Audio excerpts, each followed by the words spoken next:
What's up guys, it's me Jeremy. Today we're taking a look at another journey through a champion's history featuring everyone's favorite or perhaps most hated healer, Soraka. As with Jax, Soraka has been a part of the game since the alpha stage, meaning that we've got a ton of changes to cover. And remember, you guys can always suggest the next champion for us to do in the comments, and leave a like if you enjoyed the video, and a dislike if you didn't. Soraka was released as one of the original 17 champions in League of Legends in the alpha stage. She was designed by Ginsu as a mage that tapped into the power of the cosmos to aid her allies. In her original lore, she was a champion of the Ionian people who was overcome by her anger and hatred towards Warwick, at the time a mercenary for Noxus, who had slain countless of Soraka's kin. She herself cursed him to become the beast he is today and lost most of her power for it. Still though, she hung on to enough power to save the life of that top laner that you were just about to kill. Soraka started off pretty differently to how she is now. Her Q was called Star Call, striking nearby enemies and reducing their magic resistance, stacking multiple times. And instead of the instant healing that she's known for now, her W was called Bless, which was a very long duration heal over time that lasted 16 seconds, as well as providing a damage reduction effect to it. Her E was Wish, an ability that restored mana to a friendly unit and had no use at all against enemies. Her ultimate Purify would cleanse all debuffs alongside a huge heal for a single teammate, similar to Mikhail's Crucible almost. Consecration was her passive, and it actually gave bonuses to her basic abilities. It originally increased the damage of her Q, cooldown of her mana restoring E, and the duration of her W heal and damage reduction buff. Riot soon decided that instead of removing debuffs from an ally, Soraka's ultimate should have some kind of impact on the rest of the map. Her ultimate Purify was replaced with Wish, a global heal that has been a core part of Soraka's kit since all the way back in the alpha stage. Her E was called Wish at the time, so it was renamed to Infuse to cause less confusion. Her W Bless was also given a nice update to its name, replaced with the name Astral Blessing early on in the alpha stage. However, the ability itself didn't really change that much. This kit didn't change at all pretty much overall until a closed beta patch on June 19, 2009, which reworked her passive Consecration into the magic resistance aura, basically turning her into a walking Aegis of the Legion. The first big change to an ability that Soraka saw after beta was to her W, Astral Blessing, on patch 61. Up until this point, it had been a heal over time effect, but Riot eventually decided that it should just be an instant heal instead, leaving only the armor buff with the duration. She had a few minor tweaks and changes here and there for most of Season 1, but for the most part, these were just generally nerfs, because Soraka was such a powerful champion that stayed in the meta for quite a long time. A couple were targeted at some irritating features, such as her passive magic resistance aura sticking around after she died, but most of the changes, such as increasing her cooldowns, were aimed at dialing down her insane healing power that she had gained when they changed her W. Patch 124 was quite huge and featured a ton of tweaks to the abilities of quite a few different champions, Soraka included. This was a big gameplay update, not a rework though, aimed at making Soraka a little bit more competitive after these small nerfs over the months had started to add up. Her Star Call was given better scaling and a cooldown reduction effect, along with more range and a mana cost reduction. It could also stack the magic resistance debuff less, but gave more per stack as she leveled it up. Her W had its ability power ratios cut in half, but the base heal increased, letting her itemize more defensively rather than needing to risk ability power items. The cooldown was doubled, but the armor buff and duration were both increased, making it even more important to time its use properly. Her E had its ability power ratio increased and the cooldown reduced, but the silence duration was reduced and it had a slight mechanics tweak to where it would no longer give double the mana when cast on herself. In line with the other changes to make her less reliant on ability power, Wish also had its ability power ratio nerfed, but the mana cost reduced by a significant amount. Riot didn't manage to get Soraka quite to where they wanted her with those changes, and she was constantly tweaked from patch to patch with some minor changes here and there.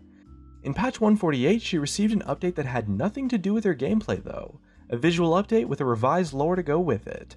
It didn't really change the nature of her lore, just went into maybe a little bit more detail, such as giving a little bit of the background to Runeterra, along with Warwick's nickname, the Deathmaker, given to him by the Ionians because of the atrocities that he caused with his chemical weapons. It also gave a little bit of information about Soraka's ascension to power and her ambition to redeem herself for cursing Warwick with his werewolf form. She wasn't touched at all during Season 2, and she didn't see any more changes until later on in Season 3, and this was a pretty interesting time in Soraka's history because AP Soraka mid was actually starting to rise to power and see some play as a competitive option. It wasn't necessarily that powerful for killing enemies compared to other mid laners, but Soraka mid was crazy good at farming and staying alive and brought insane amounts of utility, making it quite difficult to deal with in a lot of certain team compositions. Of course, being one of Riot's original supports, Riot took this rise to power of AP Soraka as a challenge and, well, gave her a massive rework on patch 3.14. Soraka's first rework in Season 3 included nerfs focused on AP mid Soraka, along with a few other mechanics changes to make her need to itemize differently. First up was her passive completely removed and replaced with a new ability changed to Salvation, which increased her health and mana restoration abilities by 1% for every 2% of the target's missing health or mana. Along with this was a Star Call based damage buff and cooldown reduction if it hits an enemy, and the W had its heal AP scaling just destroyed in favor of an armor buff aimed at making it more valuable on support when you didn't have any ability power. Infuse also now caused Soraka to drain her own mana to restore an ally's mana, and it had its damage nerfed to make it less effective in the mid lane, so she could no longer cast it on herself to gain mana. Her ultimate also received a big nerf to both its base heal and AP scaling, although it was given a tweak to let it affect untargetable allies such as someone using Zhonya's. The changes did a decent job of making Soraka's support more appealing, although she was still picked up in the mid lane occasionally, usually as a counterpick to the new champion Yasuo, once players had started to figure him out a bit. Soraka survived with no changes in Season 4 right up until the pro player High on Cloud 9 brought the spotlight back to AP Soraka mid, prompting Riot to quickly answer with some nerfs. On patch 4.8 and 4.9, tweaking her Q damage and the cooldown reduction from hitting champions. Although this successfully discouraged the Soraka mid players, it was a little bit more of a temporary fix until her second rework later on patch 4.17. This was definitely the biggest change Soraka's ever received in the game's history, focusing on gameplay changes through entirely new abilities. Her passive Salvation was mostly replaced with a new ability that gave movement speed for Soraka when moving towards lower health allies. Star Call was also kind of changed into a new ability that was a skill shot calling down a star to target at a location that dealt damage in the area. Enemies hit directly took 50% more damage and were slowed for 2 seconds. This, along with the removal of the magic resistance debuff and spammable nature, meant that Star Call became a utility spell rather than this great wave clearing tool, which played a huge part in stopping Soraka mid from ever finding relevance again. The other part was a change to her W. It had the armor buff removed and its healing power increased, and the cooldown lowered by quite a bit, but it now cost 10% of Soraka's health and could no longer be used on herself. This killed off Soraka mid completely, as now she has no way to sustain in the lane, and her W is just completely useless when she's in a solo lane situation. Her ultimate was the only part of her kit that didn't become a significantly different ability. Instead, it was just given a nice quality of life change that had it remove grievous wounds before healing allies, and also healing low health allies a little bit more. The changes were reasonably well received overall, but she was a little bit on the weak side at the start because of Riot's very delicate approach with the numbers, and was given some buffs to her W on patch 420 and 421, as well as a slight nerf to the E's cooldown. And once again, Soraka was able to find a pretty nice place in the meta without necessarily being too weak or too dominant. She went through most of Season 5 without notable changes, only receiving a couple of small nerfs to her Q range and W mana cost on patch 524. Pre-Season 6 though was a scary time for the Soraka players. The problem was that she was getting really powerful in the meta, and people knew that she was going to be in line for some nerfs to tone her down eventually. Riot finally gave her another kind of mini rework on patch 6.5 that was aimed at making Soraka a little bit easier to deal with for her opponents, making Soraka take more risks rather than just sitting back and healing her partner from a distance. In return, her Q was made a little bit more spammable and gave her the ability to slow all units hit, not just the ones in the middle, but she could no longer deal that 150% damage to the targets in the center. She also gained a new buff, Rejuvenation, that gives her health over 4 seconds, along with movement speed away from enemies, with the aim of making Soraka play a more active role in fights. Astral Infusion also received a big mechanics change. The base heal was nerfed massively, but if she used it while rejuvenated by her Q, she would also give that rejuvenation healing over time effect to her target as well.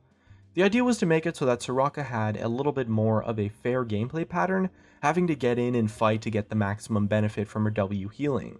It definitely made her more fun to play, but it also turned out to be a huge buff when it was kind of intended to be a nerf. Soraka became a crazy dominant pick instantly from this point forward, and was picked in almost every game as the go-to support. She was hit with a couple of mana cost increases to her Q and W in patch 6.7, but it hasn't done that much to stop her rampage as the queen of support champions.